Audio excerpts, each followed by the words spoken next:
Goeiedag julle almal, Steve Hollander weer hierso van Mikra Bediening en ons kom weer met die weeklikse skrifgedeelte en hierdie week se skrifgedeelte is getitel Gae Sarah wat beteken is die Hebreëse woord vir Gae is mos lewe. So dit gaan oor die lewe van Sarah en dit gaan in Genesis 23 wat ons gaan aangaan.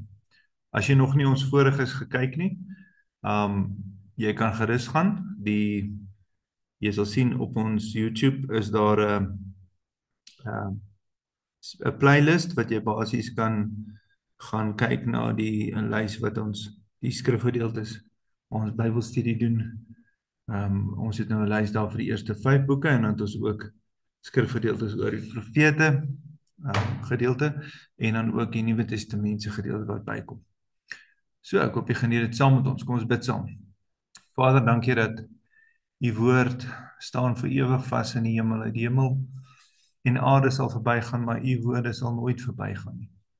Dankie dat die woorde wat u tot ons spreek is gees en lewe. Dit bring u gees en u lewe soos wat ons die woord aanvaar. Dankie dat u woord verander nie en u verander nie. Die woord is dieselfde vandag, gister en tot in alle ewigheid. Open ons oë sodat ons kan sien die wonders uit u woord. Dankie dat u nou ons verstand open sodat ons die skrifte kan verstaan. Ek seën die voorlesing van die Heilige Skrifte nou en ek dank u Vader dat u ons ore geopen het sodat ons die woord kan hoor. Ons kies om nie wederstrewig te wees of die woord te verwerp nie, maar ons wil gehoorsaam wees aan die woord. Want die belofte staan vas dat wanneer ons die woorde opeet, die woord vir ons vreugde en vrolikheid vir ons hart word. En ons dank u daarvoor, Vader. En ons dank u dat u woord ook ons sal voed in die dae wat kom. Wanneer hulle ons gaan verbied om Bybels te hê. En soos wat u vir my gesê het, Vader, moet ek gehoorsaam wees en in elke woord wat ons uitstuur wil ons die heel belangrikste. Wat is die heel belangrikste in die woord en vir u? Die heel belangrikste, die eerste gebod. Hoor Israel, die Here ons God is enige God. Jy moet die Here jou God lief hê met jou hele hart, met jou hele siel en met jou hele verstand en uit jou hele krag. Dit is die eerste gebod. En die tweede hieraan gelyk is jy moet jou naaste lief hê soos jouself. Daar is geen ander gebod groter as die nie. Vader, laat ons wandel in die woord en laat u Israel, soos wat u Israel roep, om te hoor en gehoorsaam te wees. Roep ons dit in geloof, Vader. En waar ook al die woord gaan reg oor die aarde. Want dit is om te wandel soos u, dit is ons doel. Want dit alleen verheerlik ons Vader. En ons prys u daarvoor, Vader. In Jesus Christus naam. Amen. Okay, so daar is die skrifgedeeltes. Ons gaan dit deurgaan. En dan begin ons in Genesis 23. En die lewensjare van Sarah was 127 jaar. Dit was die lewensjare van Sarah. En Sarah het gesterwe in Hebron in die land Kanaan en Abraham het gekom om oor Sarah te rouklaag en haar te beween. Daarna het Abraham opgestaan van sy dode af en met die seuns van Het gespreek en gesê: Ek is 'n vreemdeling en 'n bywoner onder julle. Gee my 'n graf as besitting by julle, dat ek my dode van my af weg kan begrawe. Toe antwoord die seuns van Het vir Abraham en sê aan hom: Luister na ons, my Heer. U is 'n vors van God onder ons. Begraaf u dode in die beste graf wat ons het. Niemand van ons sal u sy graf weier om die dode te begrawe nie.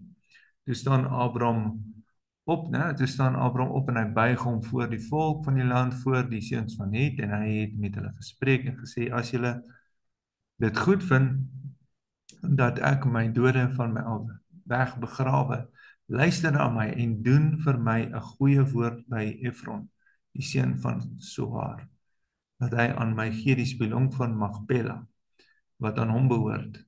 wat aan die end van sy stuk grond lê, laat hy dit vir die volle som aan my gee, dat ek 'n graf onder julle mag besit. En Efron het tussen die seuns van Het gesit. Toe antwoord Efron die Hetiet vir Abraham, voor die oë van die seuns van Het, van almal wat in die poort van sy stad ingegaan het. Nee, my Heer, luister na my. Die stuk grond gee ek aan u. Ook die spilonk wat daarin is, dit gee ek aan u. Voor die oë van die seuns van my volk gee ek dit aan u, begraaf u dode. Daarop het Abraham hom voor die volk in die land neergebuig en met Efron gespreek voor die ore van die volk van die land. Ja, as dit u is, ag, luister na my. Ek gee die geld vir die stuk grond. Neem dit van my aan, dat ek my dode daar kan begrawe. En Efron het Abraham geantwoord en aan hom gesê, my Heer, luister na my, 'n stuk grond van 400 sikkel silwer. Wat is dit tussen my en u? Begraaf maar u dode.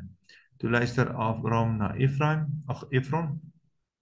En Abraham het aan Efron die geld afgeweeg waarvan hy gespreek het voor die ore van die seuns van Het. 400 sikkel silwer gangbaar by die koopman. So het dan die stuk grond van Efron, wat in Magpela teenoor Mamre lê, die stuk grond en die spilonk wat daarin is, en al die bome op die stuk grond wat op die ganse gebied daarvan rondgestaan het, die eiendom van Abraham geword voor die oë van die seuns van Het, voor almal wat in die poort van sy stad ingegaan het. En daarna het Abraham toe sy vrou Sarah begrawe in die spilonk van die stuk grond van Magpela, oostellik van Mamre, dit is Hebron in die land Kanaan. So is dan die stuk grond en die spilonk wat daarin was deur die seuns van Het aan Abraham afgestaan om dit as graf en eiendom te besit. Kyk, kom ons gaan verder, Genesis 24. En Abraham was oud en ver op sy dae, en die Here het Abraham in alles geseën. Toe sê Abraham aan sy dienaar, die oudste van sy huis, wat die opsig gehad het oor al sy goed, lê tog nou jou hand onder my heup, dat ek jou kan laat sweer by die Here, die God van die hemel en die God van die aarde, dat jy vir my seun geen vrou sal neem uit die dogters van die Kanaaniete onder wie ek woon nie, maar dat jy na my land, na my familie sal gaan om vir my seun Isak 'n vrou te neem. Toe sê die dienaar vir hom, miskien sal die vrou my nie wil volg na hierdie land toe nie. Moet ek die seun dan maar terugbring in die land waar uit u weggetrek het? En Abraham antwoord hom, neem jou tog in ag dat jy my seun nie daarheen terugbring nie. Die Here, die God van die hemel, wat my uit my vader se huis en uit my geboorteland weggeneem het, en wat met my gespreek het en vir my gesweer het met die woorde, aan jou nageslag sal ek hierdie land gee. Hy sal sy engel voor jou uitstuur, en jy moet vir my seun daar 'n vrou gaan haal. Maar as die vrou jou nie wil volg nie, dan is jy ontslaaf van hierdie eed aan my. Jy moet net nie my seun weer daarheen terugbring nie, of bring nie nou. Toe lê die dienaar sy hand onder die heup van Abraham, sy heer, en hy het vir hom gesweer met die oog op hierdie saak. Die dienaar het 10 kamele van die kamele van sy heer geneem en weggegaan met allerlei kosbare goed van sy heer by hom. Hy het klaargemaak en na Mesopotamië, na die stad van Nahor getrek. En hy het die kamele laat neerkniel buitekant die stad by 'n put teen die aand, teen die tyd dat die vroue uitgaan om water te skep, en gesê, Here, God van Abraham my Heer, laat ek tog nou vandag ontmoet en bewys guns, laat ek haar tog vandag ontmoet, bewys guns aan Abraham my Heer. Hier staan ek buite by die fontein, terwyl die dogters van die manne van die stad uitkom om water te skep. Laat dit tog nou gebeur, as die dogter aan wie ek sê, hou tog jou kruik, dat ek kan drink, antwoord, drink, en ek sal ook vir u kamele laat drink, dan is dit sy, wat u bestem het vir die knegt Isak. En daaraan sal ek weet, dat u guns aan my Heer bewys het. Hy het nog nie eers klaar gespreek nie, of daar kom Rebekka uit, wat vir Bethel, die seun van Milka, die vrou van Nahor, Abraham se broer, gebore is, met haar kruik op haar skouer. En die dogter was baie mooi van aansien, 'n jong meisie, en geen man het haar beken nie. En sy het afgedaal na die fontein en haar kruik volgemaak en weer opgekom. Toe loop die dienaar haar tegemoet en sê, laat my tog 'n bietjie water uit jou kruik drink. En sy antwoord, drink my heer. Daarop laat sy gou haar kruik op haar handsak en laat hom drink. Nadat sy hom genoeg laat drink het, sê sy, ek sal vir die kamele ook skep, totdat hulle genoeg gedrink het. Dadelik het sy toe haar kruik in die drinkbak leeggemaak en weer na die put geloop om te skep, vir al sy kamele geskep. En die man het haar stil swyend betraag om te weet of die Here sy weg voorspoedig gemaak het of nie. En toe die kamele nog genoeg gedrink het, neem die man 'n goue ring, 'n half sikkel in gewig en 2 armbande vir haar hande, 10 sikkels goud in gewig. En hy sê, wie se dogter is jy? Vertel my tog. Is daar plek vir ons in die huis van jou vader om te ontvang en te vernag? En toe antwoord sy hom, ek is die dogter van Bethel, die seun van Milka, wat sy vir Nahor gebaar het. Verder sê sy vir hom, daar is ook strooi en voer in oorvloed by ons, om ook plek om te vernag. Toe buig die man hom neer en aanbid die Here met die woorde, geloof sy die Here, dis Jahwe, die God van Abraham, my Heer, wat sy goedertierenheid en sy trou aan my Heer nie onttrek het nie. Wat my aangaan, die Here het my op die weg gelei na die huis van die broers van my Heer. Daarna het die dogter geloop en in die huis van haar moeder vertel wat daar gebeur het. En Rebekka het haar broer gehad met die naam van Laban. En Laban het uitgeloop na die man buite die fontein. Want toe hy die ring en die armbande aan die hande van sy suster sien, met die woorde wat sy suster Rebekka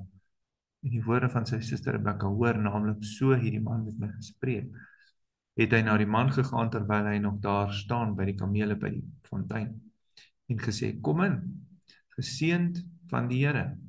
Waarom staan jy buitekant, terwyl ek die huis reggemaak het en ook plek vir die kamele? En die man het in die huis ingekom, die kamele is afgesaal en vir die kamele is strooi en voer gegee en water om sy voete te was en die voete van die manne wat by hom was. Daarop het hulle ete vir hom neergesit, maar hy het gesê, ek sal nie eet voordat ek my saak voorgedra het. En hy antwoord, spreek maar. Toe sê hy, ek is die dienaar van Abraham, en die Here het my Heer baie geseën, sodat hy baie groot geword het, en aan hom kleinvee en beeste, silwer en goud, slawe, slavinne, kamele en esels gegee. En Sara, die vrou van my Heer, het vir my Heer 'n seun gebaar nadat hy al oud was, en hy het aan hom alles oorgegee wat hy besit. En my Heer het my laat sweer en gesê, jy moet vir my seun geen vrou uit die dogters van die Kanaaniete in wie se land hy woon neem nie. Maar jy moet gaan na die huis van my vader, na my nageslag, en vir my seun 'n vrou gaan haal. Toe het ek aan my Heer gesê, miskien sal die vrou my nie volg nie. Maar hy het my geantwoord, die Here vir wie se aangesig ek gewandel het, sal sy engel met jou saamstuur en hy sal jou weg voorspoedig maak, sodat jy vir my seun 'n vrou uit die geslag en uit die huis van my vader kan gaan haal. Dan sal jy ontslaaf wees van die eed aan my. En as jy by my geslag kom en hulle haar nie aan jou wil gee nie, dan is jy ontslaaf van die eed aan my. Ek het vandag by die fontein gekom en gesê, Here God van Abraham, my Heer, as dan u dan my weg waarop ek gaan voorspoedig wil maak. Ek staan hier by die fontein, laat dit toch gebeur, die jong meisie wat aankom en om te skep en aan wie ek sê, laat my toch 'n bietjie water drink uit jou kruik. En wat dan vir my sal antwoord, drink jouself en ook vir die kamele sal ek skep. Sy is die vrou wat die Here vir die seun van my Heer bestem het. En ek het nog nie klaar in my hart gespreek of daar het Rebekka gekom met haar kruik op haar skouer en na die fontein afgedaal en geskep. En toe ek vir haar sê, laat my toch drink, het sy dadelik haar kruik wat by haar was laat afsak en gesê, drink. en ek sal vir die kamele ook laat drink. En ek het gedrink en sy het ook die kamele laat drink. Toe vra ek haar, wie se dogter is jy? En sy antwoord, die dogter van Bethuel, die seun van Halwe, wat Milka vir hom gebaar het. Daarop het ek die ring aan haar neus gesit en armbande aan haar hande. En ek het my in aanbidding neergebuig voor die Here, die Here en die Here geloof. En die God van Abraham, my Heer, wat my op die regte weg gelei het, om die dogter van my Heer se broer en vir sy die dogter van my Heer se broer vir sy seun te gaan haal. En julle, as julle dan nou guns en trou aan my Heer wil bewys, sê dit vir my. En nie, sê dit ook vir my dat ek kan regs of links gaan. Toe antwoord Laban en Bethuel en sê, van die Here kom hierdie saak. Ons kan nie daarteen goed of geen goed of kwaad spreek nie, né? Daar staan Rebekka voor jou, neem haar en gaan heen, dat sy 'n vrou kan wees vir die seun van jou Heer, soos die Here gespreek het. En toe die dienaar van Abraham hulle woorde hoor, het hy hom voor die Here neergebuig na die aarde toe. Daarna het die eienaar of die dienaar silwer en goue goed klere uitgehaal en aan Rebekka gegee en aan haar broer en haar moeder en sy kosbare geskenke gegee. En hulle het geëet en gedrink, hy en die manne wat by hom was, en die nag oorgebly. En toe hulle die môre vroeg opgestaan het, sê hy, laat my trek na my Heer. Maar haar broer en haar moeder het gesê, laat die dogter 'n dag of 10 by ons bly, daarna kan jy heen gaan. Maar hy antwoord, moet my nie ophou nie, aangesien die Here my weg voorspoedig gemaak het. Laat my trek, dat ek na my Heer kan gaan. Toe sê hulle, laat ons die dogter roep en vir haarself vra. En hulle het Rebekka geroep en haar gevra, wil jy met hierdie man saamgaan? Sy antwoord, ja. Daarop het hulle Rebekka, sy suster en haar oppasser laat trek saam met die dienaar van Abraham en sy manne.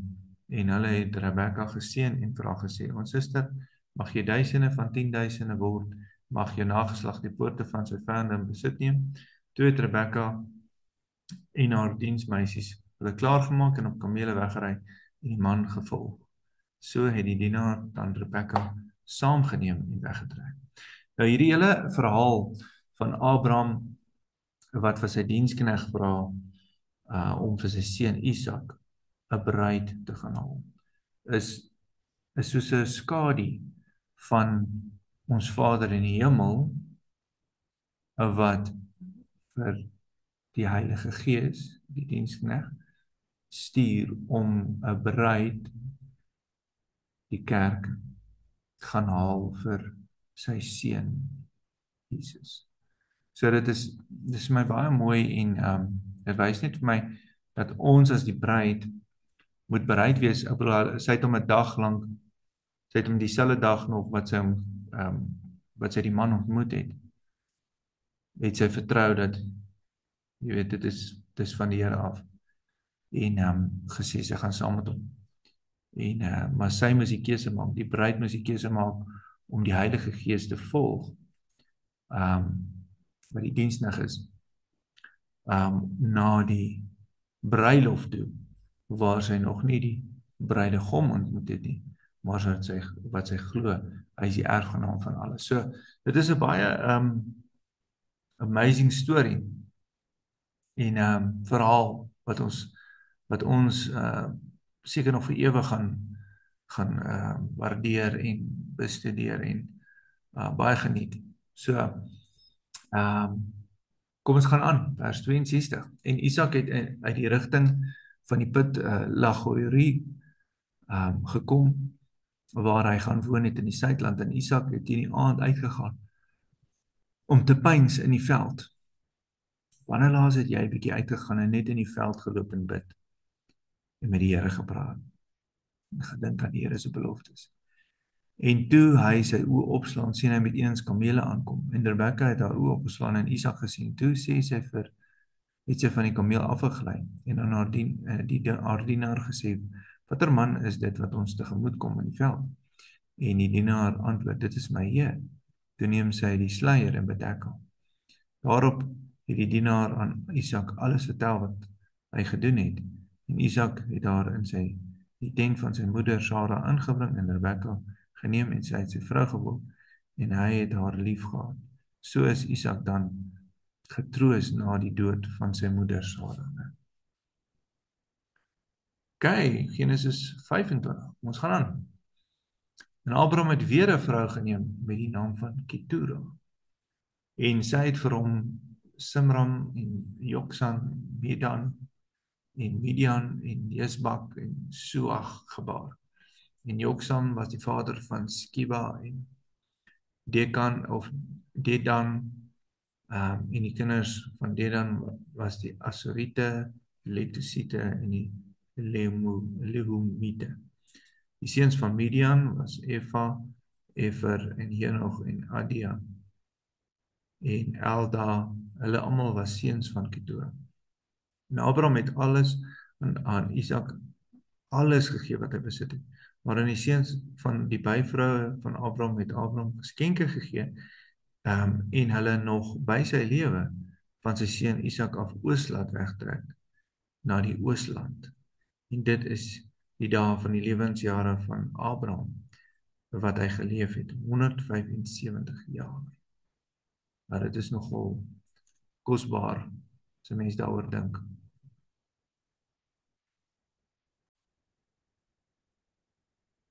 Abraham het die asem uitgeblaas en 'n goeie ouderdom gesterwe, oud en afgeleef, en hy is by sy volksgenote versamel.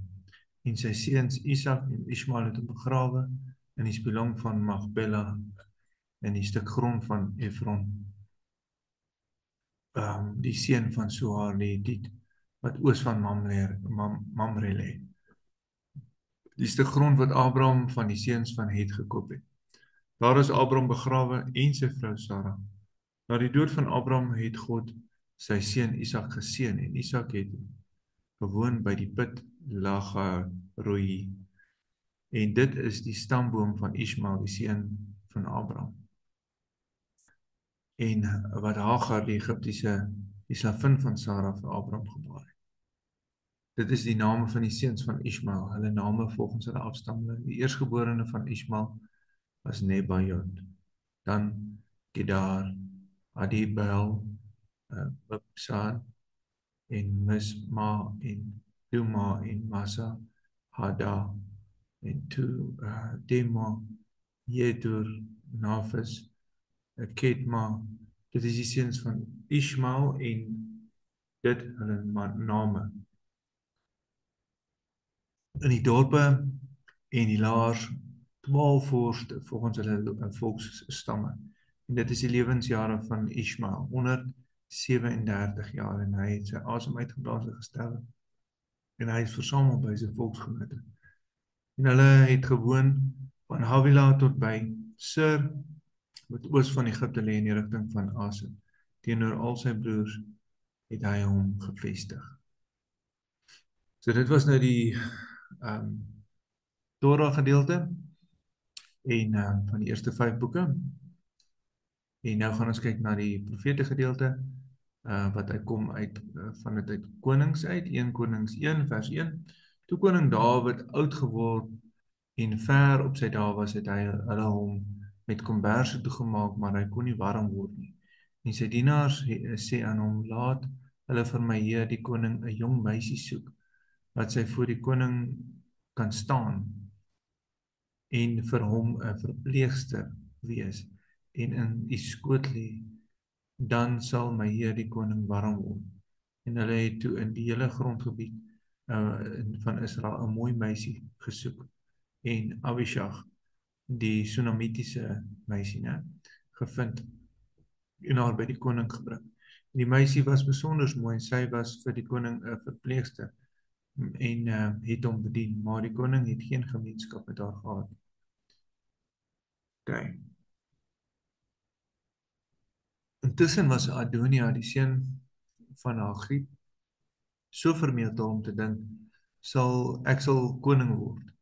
En hy het vir hom waans van perderuiters aangeskaf en 50 man wat voor hom uitloop en sy vader het hom sy hele lewe lank nie gekrenk deur te sê waarom maak jy so? Bovendien was hy ook baie mooi van gestalte. So hierdie ou Adonia was nooit deur sy pa reg gehelp nie. En ons sien vandag dat soveel mense help hulle kinders nie reg nie. Jy weet, en dissiplineer hulle kinders nie. Ons het nou generasies van kinders wat nie gedissiplineer is nie, en as gevolg van dit het ons half mense groot gemaak. Daar's letterlik mense in generasies nou wat groot gemaak is, wat soos narciste is, wat basies psigopate is. Hulle dink hulle kan niks verkeerd doen nie. En dit is ongelukkig wat ons, jy weet, mee te doen kry. Jy weet, so, dis interessant hoe wanneer die vader en die moeder hulle pligte nie as ouers doen nie, dan kan ons vir die nageslagte na ons geweldige pyn en lyding veroorsaak in die bloedlyn af. So ja, kom ons gaan aan. En sy moeder het hom na Absalom gebaar. Hy het met Joab, die seun van Seruja, onderhandel en met Abiatar, die priester, sodat hulle gehelp het as volgelinge van Adonia. Maar Sadok, die priester, en Benaja, die seun van Jodaya, en Nathan die profeet, en Simea en Ria en die helde van Dawid het nie met Adonia saamgegaan nie. En Adonia het kleinvee en beeste en vetgemaakte vee geslag by die klip, so Helet en wat langs die fontein Rogel gestaan het, en al sy broers, die seuns van die koning, en al die manne van Juda, die dienaars van die koning genooi, maar Nathan die profeet en Benaja en die helde en sy broer Salomo het hy nie genooi nie. Toe sê Nathan vir Betseba, die moeder van Salomo, het u nie gehoor dat Adonia, die seun van Agit, koning geword het, sonder dat ons heer Dawid dit weet nie? Kom dan nou, laat ek u tog u raad gee. Laat u lewe en die lewe van u seun, die lewe van die seun Salomo kan red. Gaan tree binne by koning Dawid en sê vir hom, het u nie my heer die koning vir die dienares gesweer en gesê, die seun Salomo sal sekerlik koning word na my, en hy sal op my troon sit. Nou waarom het Adonia dan koning geword? En kyk, terwyl jy nog daar met die koning spreek, sal ek agter die inkom met die woorde, om die woorde aan te volg. Daarop het Betseba ingaan na die koning in die kamer, terwyl die koning baie oud was, en Abishag, die Sulamitiese meisie, die koning bedien. En Batseba het gebuig en neergeval voor die koning. Toe sê die koning, wat wil jy hê? En sy het hom geantwoord, my heer, u het by die Here, Jahwe, u God, vir die dienares gesweer, u seun Salomo sal sekerlik na my dood koning wees, né? En hy sal of na my koning word, en hy sal op my troon sit. Maar kyk, nou het Adonia koning geword sonder dat u, my heer, die koning dit weet. Want hy het beeste en vetgemaakte vee en kleinvee en menigte geslag, en al die seuns van die koning Abiatar, die priester, Joab, die leerowerste genooi, maar u dienaar Salomo het hy nie genooi nie. Maar op u, my heer, die koning, is die oë van die hele Israel, om hulle te ken en te gee, wie sal op die troon van my heer die koning sit na hom? Andersins sal dit gebeur sodra my heer die koning met sy vaders ontslaap het, dat ek en my seun Salomo vir misdadigers gehou sal word. En kyk, terwyl sy nog met die koning spreek, kom die profeet Nathan in. En hulle het dit aan die koning te kenne gegee en gesê, daar is Nathan die profeet. Toe kom hy voor die koning en buig hom voor die koning met sy aangesig na die aarde. En Nathan sê, my heer die koning, Het u gesê Adonia sal na my koning word en ek sal op my troon, hy sal op my troon sit, want hy het vandag gegaan en beeste, vetgemaakte vee en kleinvee in menigte geslag en al die seuns van die koning en die leerowerste en Abiatar die priester genooi en kyk hulle eet en drink voor hom en sê mag koning Adonia lewe. Maar u, my heer, u dienaar en vir my, u dienaar Sadok die priester, Benaja en die seun van Jojada en Salomo, u dienaar het hulle nie genooi nie. As hierdie saak van my heer die koning uitgegaan het, dan het u aan die dienaars nie bekend gemaak wie op die troon van my heer die koning na hom sal sit nie. So, en daarop antwoord koning Dawid en sê, roep Batseba vir my, en sy het ingekom voor die koning en voor die koning gaan staan. Toe sweer die koning en sê, so waar as die Here leef, wat vir my uit alle benoudheid verlos het. Sekerlik, soos wat ek u by die Here, die God van Israel gesweer het, en gesê het, dat u seun Salomo na my koning moet word, en hy op my troon moet sit in my plek. Sekerlik, so doen ek vandag nog. En Batseba het met die aangesig na die aarde gebuig en voor die koning neergeval en gesê, mag my heer die koning Dawid vir ewig lewe. So dit is so my kosbaar hierdie, dat dit wys my net weer hoekom ook nog 'n rede hoekom Dawid 'n man was agter wat soos hart, Vader se hart het. Want Vader se woord sê ons moet altyd doen wat ons beloof het aan mense. So wat ook al jy beloof het, onthou dat ons dit moet doen. Dit wat uit jou mond uitkom, moet jy doen. Kyk, ons kyk Johannes, dis nou die Nuwe Testament gedeelte. Johannes 4 vanaf vers 4 en dis nou Jesus moes deur Samaria gaan en hy kom toe by 'n stad van Samaria wat Sigar genoem word, naby die stuk grond wat Jakob aan sy seun Josef gegee het. En die fontein van Jakob was daar. Jesus het toe, omdat hy moeg was van die reis, sommer by die fontein gaan sit. Dit was omtrent die 6de uur. En daar kom 'n vrou uit Samaria om water te skep. En Jesus sê vir haar, gee vir my water om te drink. Want sy disippels het na die stad gegaan om voedsel te koop. En die Samaritaanse vrou sê vir hom, hoe is dit dat u, wat 'n Jood was, van my vra om te drink terwyl ek Samaritaanse vrou is? Want die Jode hou geen gemeenskap met die Samaritane nie. Nou, net om 'n bietjie agtergrond te gee. Die Jode, as jy praat van Jode, dan is dit die huis van Juda. Dis die suidelike koninkryk met die twee stamme, Juda en Benjamin. En dan die noordelike koninkryk van Israel was mos die 10 stamme wat basies toe in Assyrië mos ingevoer was in ballingskap. Hulle het nooit teruggekeer na Israel toe nie. Hulle is ook geskei. Here het hulle geskei. En baie van hulle het in Samaria gaan bly. En noord waarvan of hulle toe in al die jy weet lande en nasies in verstrooid was. So dit is nogal kosbaar, want omdat een van die beloftes wat Jesus het is om ons al die verlore stamme die wat verstrooid is, hy moet die twee koninkryke weer heel maak.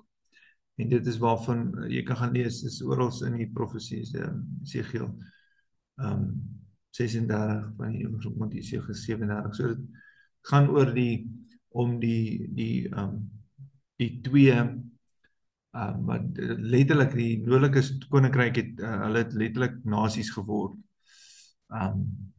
Ons lees daarvan wat Jakob nog op Efraim is ook genoem die huis van Efraim of die huis van Josef. En hulle het letterlik die nasies geword. Ja, so kom ons gaan aan. Jesus antwoord en sê toe vir haar, as jy die gawe van God geken het en geweet het wie hy is wat vir jou sê, gee vir my water om te drink, sou jy hom gevra het en hy sou vir jou lewende water gegee het. Die vrou sê vir hom, Here, u het dan nie eers 'n skepting nie en die put is diep, waarvandaan kry u dan die lewende water? U is tog nie groter as ons vader Jakob nie, wat hierdie put aan ons gegee het en self daaruit gedrink het, en sy seuns en sy vee. Jesus antwoord en sê vir haar, elkeen wat van hierdie water drink, sal weer dors kry. Maar elkeen wat van die water drink wat ek hom sal gee, sal in ewigheid nooit dors kry nie. Want die water wat ek vir hom sal gee, sal in hom word 'n fontein van water wat opspring in die ewige lewe. Ja, dit is so kosbaar. Nou as jy nog nie ons fondasie leringe deurgaan het nie, dan gaan jy 'n bietjie meer inligting kry oor die koninkryk en wat beteken dit wanneer ons bid, Vader, laat u koninkryk kom. Jy weet en hoe God sy koninkryk kom vestig het op die aarde, in die dae van Saul en toe die koninkryk weggevat het by hom omdat hy ongehoorsaam is en nie Vader se instruksies gehou het nie, en die koninkryk toe God sy koninkryk kom vestig het in Dawid, wat later oorgaan het na Salomo en hoe die koninkryk toe verlore was as gevolg van Salomo se ongehoorsaamheid en toe verdeel het mos. So, maar gaan kyk 'n bietjie. Jy kan gerus gaan kyk, die fondasie leringe is daar. 1 Korintiërs 15 vers 50, maar dit verklaar ek, broers, dat vlees en bloed die koninkryk van God nie kan beerwe nie. Ook beerwe die verganklikheid, nie die onverganklikheid nie. Kyk, ek deel met julle 'n verborgenheid mee. Ons sal wel nie almal ontslaap nie, maar ons sal almal verander word. In 'n oomblik, in 'n oogwink by die laaste bassein. Want die bassein sal weer klink, die dode sal onverganklik opgewek word en ons sal verander word. Want hierdie verganklike moet met onverganklikheid bekleed word en hierdie sterflike moet met onsterflikheid bekleed word. So ons sien uit na daai dag wanneer hierdie onverganklike met die hierdie verganklike met die onverganklikheid bekleed is en hierdie sterflike met die onsterflike bekleed is, dan sal vervul word die woord wat geskrywe is: dood is verslind in die oorwinning. Dood, waar is jou angel? Doodryk, waar is jou oorwinning? Die angel van die dood is die sonde en die krag van die sonde is die wet.